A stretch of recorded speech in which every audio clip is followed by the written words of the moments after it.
Hey y'all, welcome back to the Black Link Experience. It's your girl Marva B. Subscribe, like, and share. Leave your comments below. Your opinion does matter. Also, hit that bell for notifications for stories like these and others, and to be notified when I go live. Another lawsuit has come across just as I suspected under the California SA and Cover-Up Accountability Act, which temporarily lifts the statute of limitations in SA cases. So just as the New York Accountability Act had a date on it, the California Accountability Act has a date on it, which is today, December the 31st.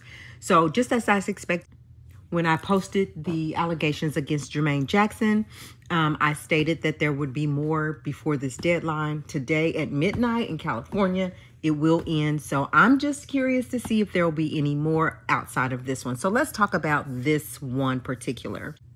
American singer and dancer Paula Abdul is suing British television executive heavyweight Nigel Lythgoe over alleged SA.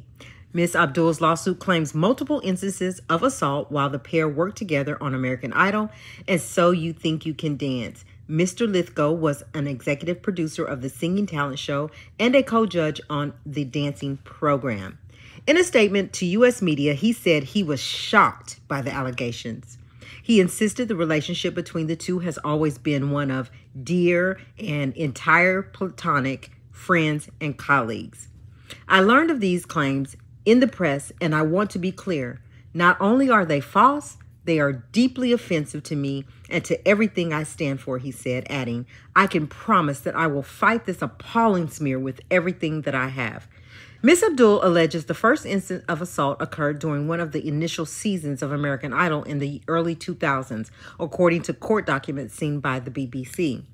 The lawsuit claims that Mr. Lythgoe assaulted her in an elevator while on the road during the regional auditions of the popular talent program.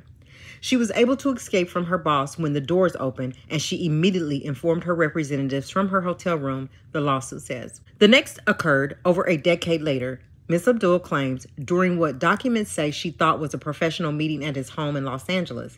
So let me stop right here, because if that happened to you the first time, now I'm not saying anything against Paula Abdul.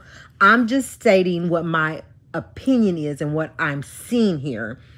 If this happened to you a decade ago, nothing happened, you reported it, and now he wants you to come to his home, would you guys, chat, tell me, would you guys go over there? Would you go back over there if he had essayed you and then asked you back to his home privately for a meeting? I think that I would have said, we can meet in an office where there are people. She claims he forced himself on her and told her they would make an excellent power couple, to which she responded by pushing him off and explaining that she was not interested in his advances. The same year, Ms. Abdul claims she witnessed Mr. Lythgoe assault one of her assistants during the filming of So You Think You Can Dance in Las Vegas. The lawsuit also claims Mr. Lythgoe taunted her by calling her and saying the pair should celebrate because it had been 7 years and the statute of limitations had run. I don't know, y'all. I don't know. Mr. Lythgoe, I hope I'm saying it right, received an award in LA this month for the British American Business Council for services in charity and entertainment. The court filing states that Ms. Abdul has remained silent for years due to fear of speaking out against one of the most well-known producers of television competition shows, who could easily break her career, as well as professional contacts that prohibited her disclosing anything that might be deemed confidential business information or derogatory.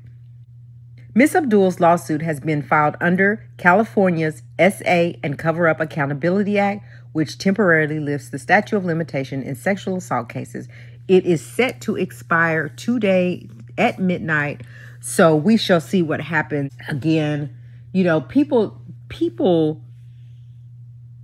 or victims act differently, or they will come out at different times. Like, people take things differently. So everybody's not the same, even though it's SA or even DV or whatever. Victims are afraid, like she said in here, afraid for her career. She could be blackballed. He's a powerhouse. He's a power machine in the business and could do damage to her career. that scared her, so she didn't. But I'm wondering what now are you not afraid of? Is it because now that you can retire and don't have to worry about being blackballed? I don't know. But we have to take in account that victims react differently. So where one might say, where I saw Lunel, the comedian, say, I would tell immediately, like, nobody can make me do anything. I'm telling right now. And then others would say, I can't do this. I'm scared. I'm afraid for my life. I'm afraid for my career, whatever the reasons might be. And then years later come out, like, have gotten comfortable with the fact that no matter what happens, I'm going to report it. I'm going to tell what happens, and it is what it is. So we can't really say what a victim might do.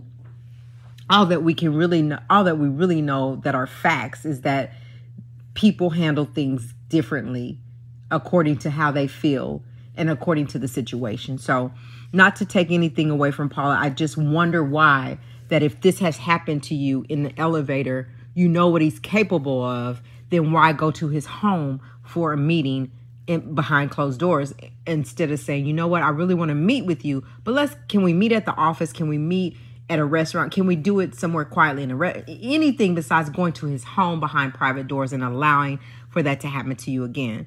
So you guys tell me what you think. Leave it in the comments. Again, this is the Black Link Experience.